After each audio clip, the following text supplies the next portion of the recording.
Hey everybody, welcome to this Cubase for Beginners tutorial. I'm Jon Merritt from Born to Produce, and you are going to learn Cubase by making a track from start to finish, and I promise this is the most fun and rewarding way to learn Cubase. Even if this isn't the genre you want to produce, you'll be able to take the skills you learn here and apply them to any genre you like. Here is a clip of the track that you're going to make, and then we'll get right into it. All I need is you to call back. We could keep on dancing like that.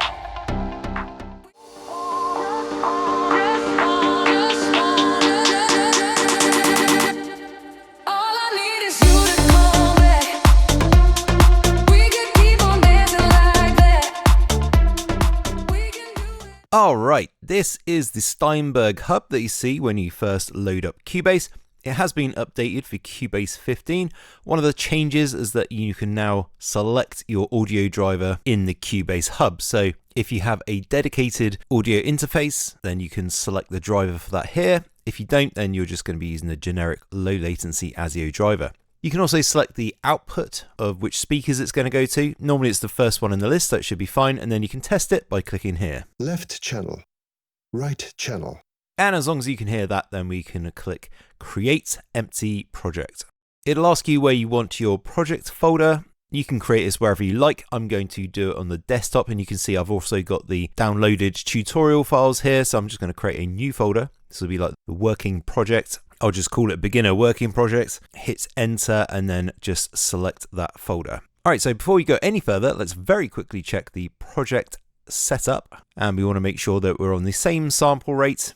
So you want to be on 44.1 kilohertz and a bit depth of 24.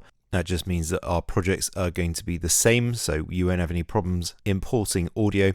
So this is the project window where we arrange all the parts or elements of our project into a song. There are 4 zones around the outside of the project window, and you can access those zones by clicking these controls in the top right hand corner of the project window. For now, we're just going to focus on the right hand zone, so click to show that, and we want to select the media tab, which is where we find all the audio samples and other content that we're going to add to our project.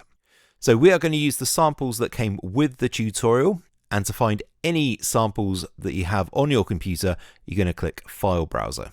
If you bought the tutorial, you will find the audio samples that you need in the work files folder of the download.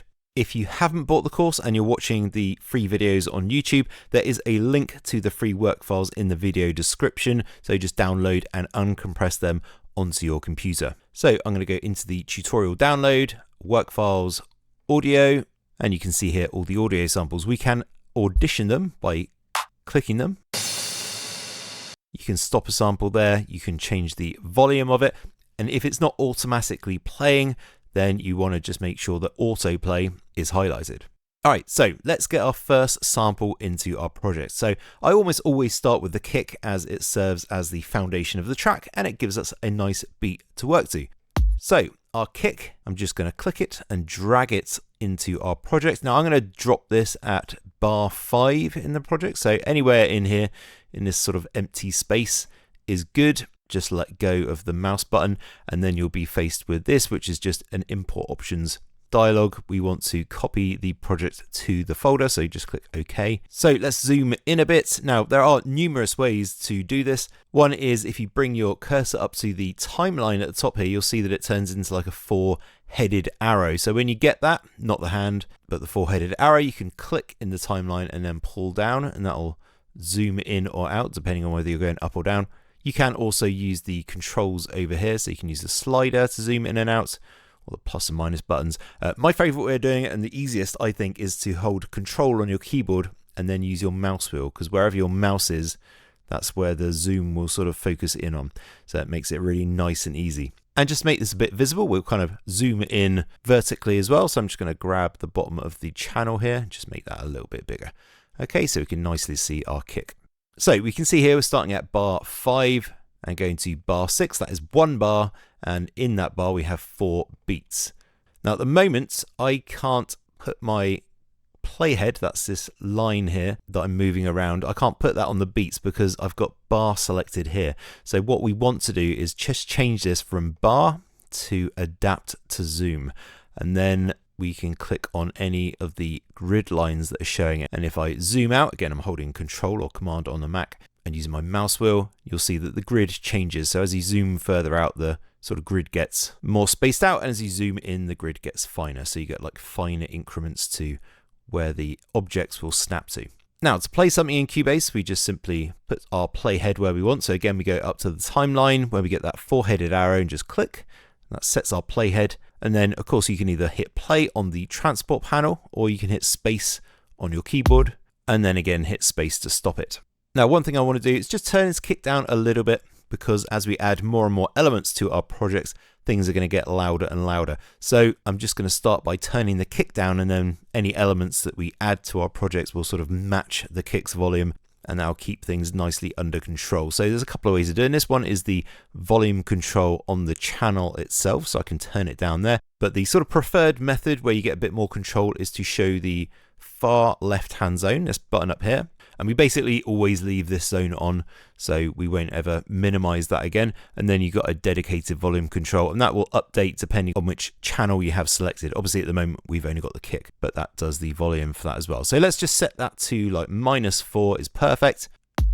Now, one kick isn't good enough. We need to have multiple kicks, so we need to copy this across. Very easy to copy stuff in Cubase. You just hold the Alt or Option key when you're hovering over an object, it'll change to the scissors tool. If you're hovering in a blank space, it will change to a draw tool. So we want the scissors tool, and we're going to click and drag. And then again, hold Alt or Option, click and drag. And again, until we've got 4 beats showing. Okay, let's just play that. All right, there's the start of our house beat.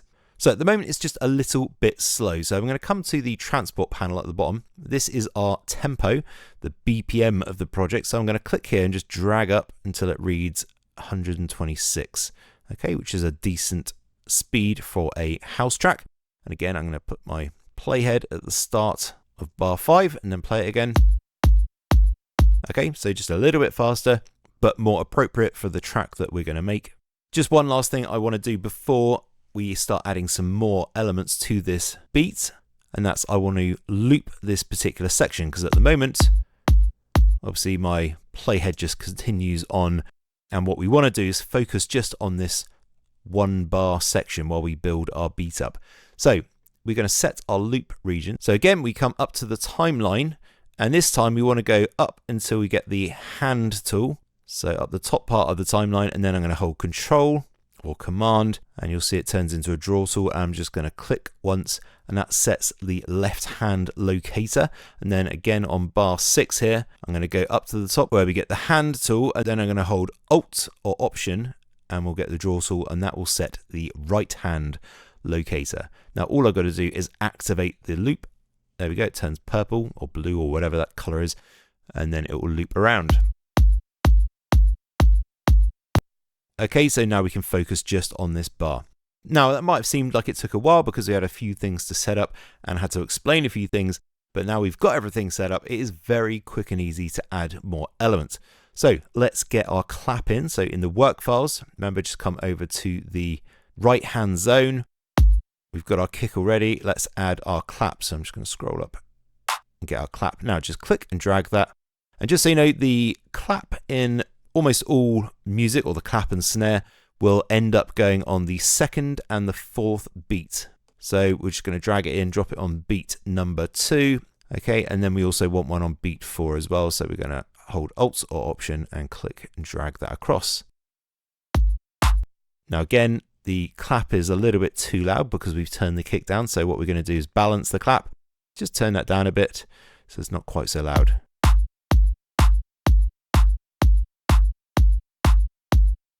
Okay, so somewhere around -9.1 if you want to be exact, but we will balance these properly later on anyway, so no problem. Okay, so it's starting to sound more like a house beat, but no house beat would be complete without an offbeat hat sound. So let's go in and grab our closed hat, and again we're going to click and drag that in, and as I say, that goes on the offbeat, so that is halfway in between each beat. Click OK. So it should be lined up there, there, there, and there. Okay, so I'm just going to Alt Option copy those across. Once again, let's go and turn this down so it's not too loud. All right. Now it sounds like a house beat. All right, so I want to add a bit of sort of syncopation to this beat, or a bit of extra rhythm. And we're going to do that in the form of a loop. First of all, I just want to make these a little bit smaller because they're now like taking up the whole screen. So I'm just going to click the first channel so it's highlighted, hold Shift and click the lower channel. And then when I change the size of these, they'll all change together. You can, of course, just change them individually if you want to. And you can also set them all, every single one in the project, by clicking on this little down arrow here and then selecting like whatever you want. Zoom tracks 3 rows, for example, and that will set them all to that size. That's probably a bit small for now, so let's just make that a bit bigger. Let's go for 4 rows. Okay, and then it's all a bit more visibly manageable. And let's go back to our work files, and we're going to scroll down till we get the shaker sync loop. And I'm just going to click and drag that in. And it's going to go right at the beginning of bar 5. Again, okay. It should fit exactly as long as you've got your project set to 126 BPM. Now, when you're working in your own projects, you may well get loops that aren't at the right tempo. So what you would do in that case is make sure that the info line in Cubase is showing. How you get that to show is go up to this little cog with like a bracket around it, click on it, and then select info line, which shows this extra load of information. So it only shows information when you click on an object. And when the loop is selected, you want to select musical mode, which gives you that little icon there. And if you brought in a loop to your project and it wasn't fitting, once you've selected musical mode, it should then snap to the bars, so it should fit. All right, so a nice tip for you there when you're making your own music. And again, we're going to turn this down a bit, play it. Okay, so we want this quite low in the mix. It's just adding that bit of extra groove to our drum beat, and then I can sort of mute it if I want to hear it without, and then unmute. That way we can sort of judge what the levels are like, whether something's too loud or not.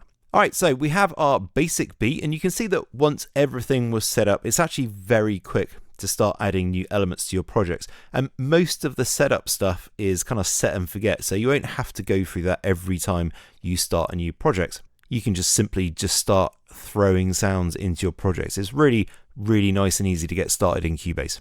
Now, the last thing I want to do is just color these tracks so we can easily differentiate between the different element types as we add them.